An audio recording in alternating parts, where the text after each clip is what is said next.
Sutrisno, 45 tahun, warga desa Ngringin, Kecamatan Lenggong, Kabupaten Nganjuk, Jawa Timur, akhirnya mengakhiri pelariannya setelah 2 hari melarikan diri ke Surabaya. Atas saran-saran saudaranya, pelaku pembunuhan dengan membacokkan sabit ke korban hingga korban meninggal dunia menyerahkan diri ke Mapolres Nganjuk dengan diantar saudaranya. Tersangka dijerat dengan pasal pembunuhan berencana dengan ancaman hukuman mati. Barang bukti yang diamankan polisi: 1 unit mobil Toyota warna putih, 2 unit motor, pakaian korban. Sementara sabit yang digunakan pelaku untuk membacok korban hingga meninggal dunia masih dalam pencarian, karena menurut informasi sabit tersebut dibuang di Kali Berantas. Kapolres Nganjuk AKBP Siswantoro mengatakan tersangka membunuh korban karena ia diejek dengan kepalan tangan sehingga ia emosi dan mengejar korban serta membacoknya. Sebelum tersangka pernah memiliki hubungan khusus dengan saudari A, ya, ini jadi modus operandinya masalah asmara, ya. Kemudian calon istri korban selama 1 bulan.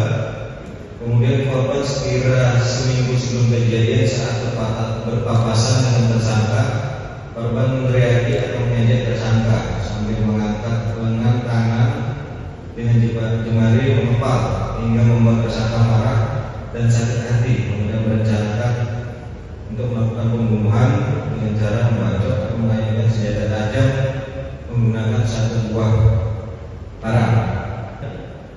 Barang siapa yang sengaja dengan direncanakan lebih dahulu menghilangkan jiwa orang lain, ya, ini pasal 340 untuk persangkaan kita, dan atau pasal 338 KUHP, ya. Mungkin itu ancaman hukumannya, ya.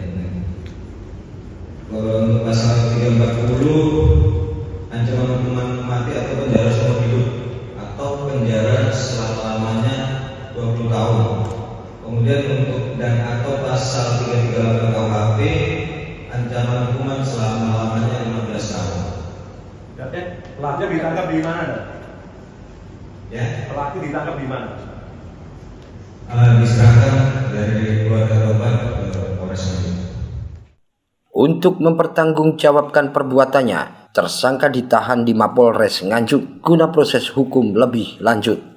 Ahmad Yani, kuasa hukum tersangka, mengatakan hal yang meringankan tersangka proaktif dalam penyidikan dan menyesali perbuatannya.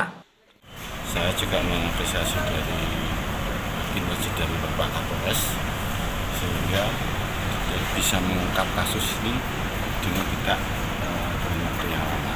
Yang jelas sebelumnya dari pihak Resmob juga sudah mengidentifikasi dari tersangka untuk mencari keberadaannya. Akan tetapi dari keterangan dari Bapak Kapolres jelas karena tersangka menyerahkan diri sehingga diperiksa di Polres Nganjuk. Di dalam pemeriksaan tersangka, tersangka ini sangat proaktif, dia bicara jujur dan sebagainya. Namun dia menjelaskan memang ada hubungan asmara kepada inisial H, seperti itu.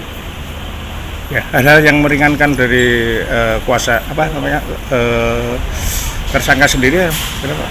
Hal-hal yang meringankan itu tadi, pertama di dalam pemeriksaan tersangka mengakui, jadi tidak berbelit-belit dan sebagainya, mengatakannya sejujurnya seperti itu. Terus dia juga dalam keterangan juga mengakui ada penyesalan. Bagaimana dengan ancaman yang dibebankan kepada tersangka? Apa yang akan dilakukan oleh penasihat hukum?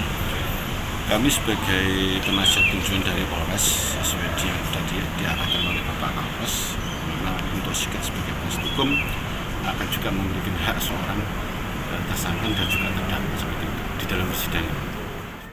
Dari Nganjuk, Haryadi Suwandito, Garda TV.